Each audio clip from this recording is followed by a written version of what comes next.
ભાઈ ભક્તોજનો, આ સંસારમાં આ સૃષ્ટિ પર સત્ય અને જૂઠ બે સાથે જન્મ થયેલો છે, એટલા માટે સાચું બોલવું પડે અને જૂઠું બોલવું પડે.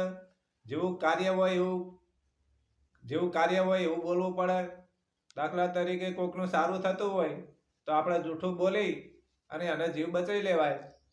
આપણે બીજું ના કરીએ તો કોઈને જૂઠું બોલીને એનો જીવ બચાવાય.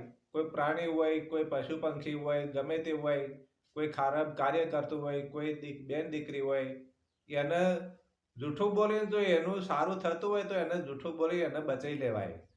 જો તમે કોઈ પણ જગ્યાએ ખરાબ કાર્ય થતું હોય ને તમે જોઈ લીધું હોય કે ભાઈ આ પેલું ખરાબ કાર્ય કરે છે, પણ તમે જો એમને ના કહી શકો ને કે ભાઈ ઉભો રહે, થોડી વાર તું ઉભો રહે, આ ખરાબ કાર્ય ના કર. જો તમે એ ના કહો તો તમે પાપના ભાગીદાર બની શકો છો. એટલે દરેકને કાર્ય કરવું, કર્મ કરવું અને જેવી રીતે તમારે સત્કર્મ કરવું એ તો મહાન છે. બાકી સતનો વિજય હોય છે. પણ અમુક સમય આ સૃષ્ટિનો નિયમ એવો છે કે જૂઠું બોલવું પડે અને સાચું બોલવું પડે. કર્મ કરતાની વખત બહુ ધ્યાન રાખવી પડે.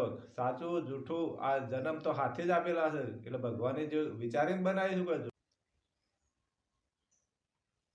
જે વખત શ્રી કૃષ્ણનો જન્મ થયો એ વખત એમના પિતા વાસુદેવ યમુના નદીમાં થઈ અને પાર કરી અને ગોકુળમાં મૂકવા જ્યાં. ભાઈ એમને ઊંઘ નહીં ઉડી હોય કે જેલમાંથી એમને બાળક માથામાં લીધું, ટોપલામાં લઈ અને યમુનામાં આટલા આટલા પાણીમાં હેડ્યા તો એમને કોઈ ઊંઘ નહીં ઉડી હોય. એ પ્રભુની લીલા કેવી છે તમે જુઓ કે એટલે નદીમાં થઈ પાર પાડી અને ગોકુળમાં જઈ અને યશોદા માના બાજુમાં ઊંઘાડી અને એ એમની દીકરીને લઈને મથુરામાં આવ્યા તો એમને ઊંઘ નહીં ઉડી હોય.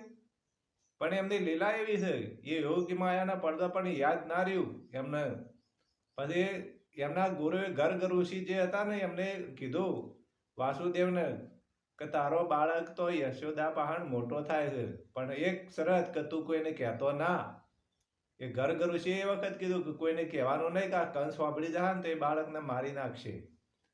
માટે મહાન સંતો કે ઋષિઓ કે ભક્તો કોઈનું સારું કાર્ય થતું હોય ને તો અમુક ટાઈમે જૂઠું બોલીને પણ એનો જીવ બચાવવો પડતો હોય છે. એટલે સત્ય ને જૂઠ એ સાથે જન્મ લીધેલો છે, પણ વિચારે સતનો વિજય હોય એ વાત નક્કી છે.